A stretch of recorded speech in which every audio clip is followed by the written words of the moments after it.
오랜 세월 제주섬은 저 바다 너머 언제 출몰할지 모르는 적으로부터 늘 시달려야 했다. 물러설 수도 피할 수도 없는 숙명. 팽팽한 긴장 속에서 제주섬은 스스로 독자적인 방어선을 구축해야만 했다. 섬의 사면, 언제 어디서 나타날지 모르는 적의 출몰을 알리기 위해 설치된 봉수와 연대는 이 섬을 지켰던 최전진기지였다.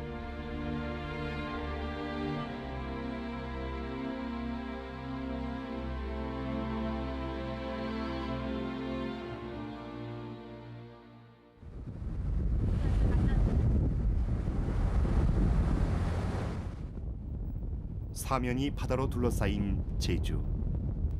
고려 말에서 조선조에 이르기까지 섬 사람들에게 바다는 두려움과 공포의 대상이었다. 수시로 제주를 노리며 약탈을 일삼던 외적이 늘 출몰했기 때문이다.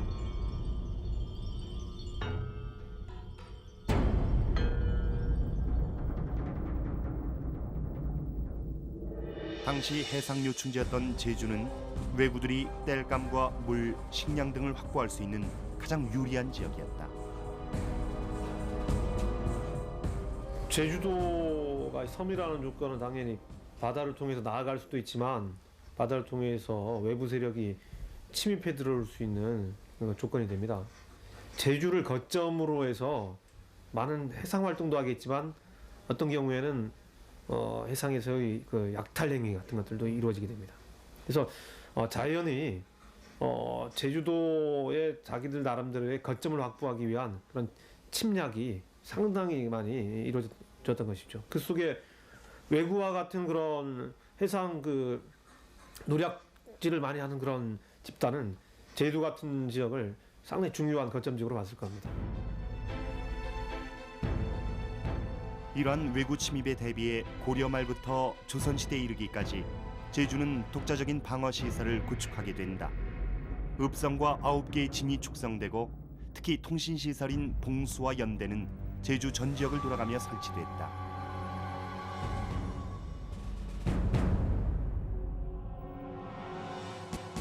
이형상 목사의 남한박물에 따르면 당시 제주엔 봉수와 연대가 63곳이 있다고 기록하고 있다. 조선시대 연대는 모두 38곳에 설치돼 있었다. 해안가 구릉지대에 위치한 연대. 바다 가까이에 있어 적이 다가오는 것을 가까이에서 조망할 수 있는 연대는 긴급시 전투까지 치러야 했기 때문에 그에 맞는 유리한 지형에 설치됐다. 높이와 너비가 10척 내외로 사각형 모양으로 돌을 쌓아올려 만든 후 연기와 횃불로 적의 상황을 알렸다.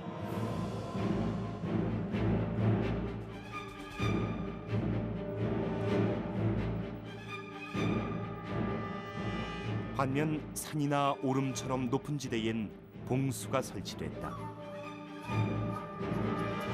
연대가 가까이에서 적을 감시하는 통신시설이라면 봉수는 멀리 대략 50리 밖까지 조망할 수 있는 시설이었다.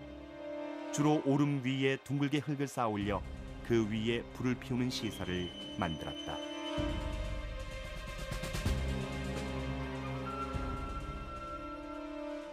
조선 왕조가 들어서자마자 이 왜구에 대한 확실한 처리를 하지 않으면 안 되겠다. 이 세종 때부터 이런 봉수연대, 특히 연대가 많이 만들어지는 것이고, 봉수대에는 별장 6사람, 그다음 봉군에서 이제 12명 내지 36명이 배치되고, 그다음에 연대에도 마찬가지로 별장 6명하고 담당하는 직군 12명이 배치되는데, 대체로 먼저 적과 맞닥뜨리는 곳은 이제 연대가 됩니다. 해안가니까.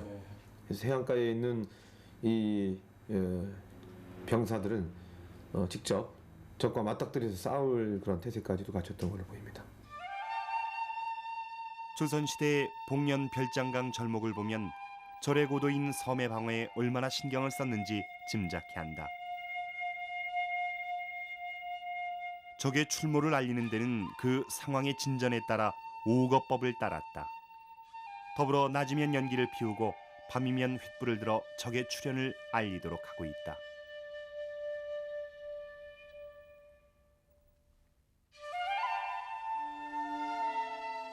조선시대 봉수의 하나인 수산봉수.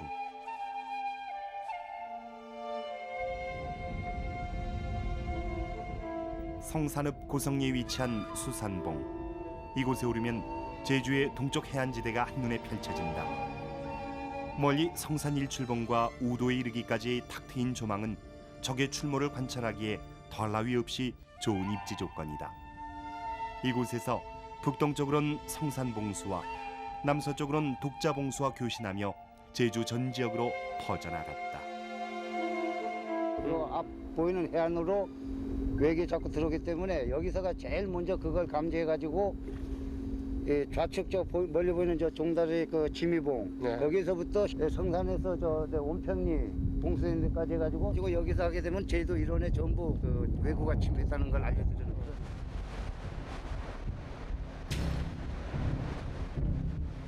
이처럼 제주는 봉수와 연대를 통해 매우 긴밀한 비상연락 체계를 세워놓고 있었다. 불시에 적이 나타나면 하나의 봉수와 연대에서 시작된 신호는 온 섬을 돌아가며 일시에 불을 밝히고 일사불란하게 방어 태세를 갖춘다.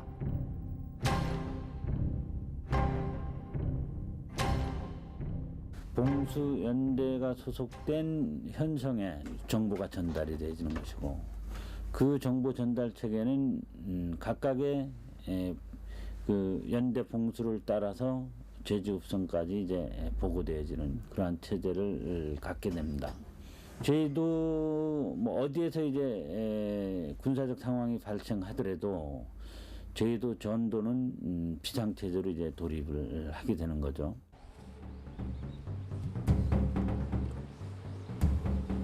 성산읍 신천리에 있는 천미연대. 정의연에 소속돼 있는 천미연대는 주변에 있는 천미천에서 그 이름이 유래됐다. 동쪽으로는 말등포 연대와 그리고 서쪽으로는 소마로 연대와 연락을 주고받았다. 원형이 비교적 잘 보존돼 있는 천미연대는 무엇보다 치열한 전투의 역사가 있는 곳이다. 바로 천미포회란이다. 명종실록에 따르면 1552년 천미포를 통해 들어온 외적이 양민을 살해하고 약탈 행위를 일삼았지만 물리치기 힘들었다는 기록이 보인다.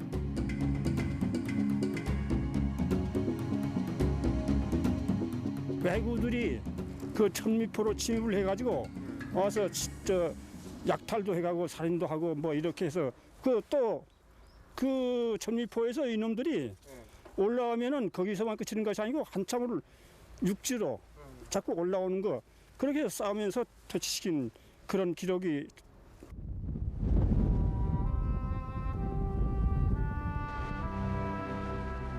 고려 말에서 조선 숙종 때까지 제주에 외적이 침입한 횟수만도 무려 50회. 이런 상황이고 보니 제주는 외구에 대비해 늘 비상 방어 태세를 갖추고 있어야 했다. 18세기 초 탐라 순력도에 보면 당시 상황을 가늠케 한다. 빈틈없이 연대와 봉수를 설치하고 유사시에 대비해 늘 활쏘기와 같은 군사 훈련이 이루어졌다.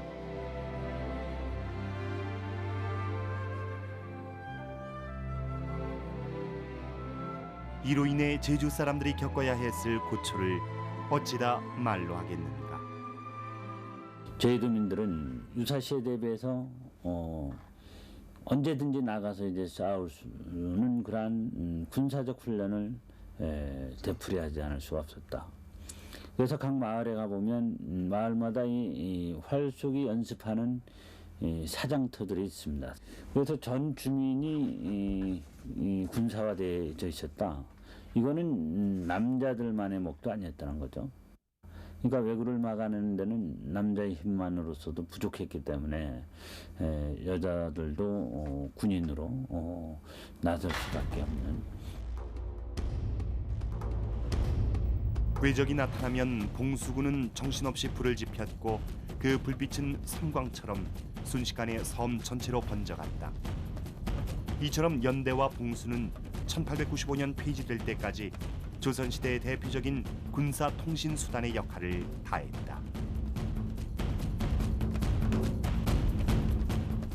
제주섬 자체 해안 방어의 요충지로 조선 정부가 인식했는데 그런 속에서 이제 제주도민들이 이와 같은 봉수연대를 중심으로 한 해안 방어의 그 일선에 있었고 남대로 제주도민들이 이런 외국의 침입에 대비해서 아주 순환을 겪었다, 고초를 겪었다는 걸 보여주는 그런 역사의 애환이 담겨 있는 그런 유적입니다.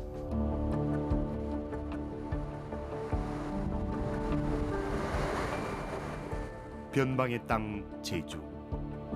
빈번하게 왜구가 찾아드는 이 땅에 살기 위해선 스스로 섬을 지켜내지 않으면 안 됐다. 그것은 이 땅이 타고난 고달픈 숙명과도 같았다. 바다와 오름 위에서 먼 바다를 응시하며 다가오는 적을 고독하게 기다려야 했던 제주 사람들. 연대와 봉수. 그곳엔 이처럼 고난의 세월을 보내야 했던 섬 사람들의 아픈 역사가 아로 새겨져 있다.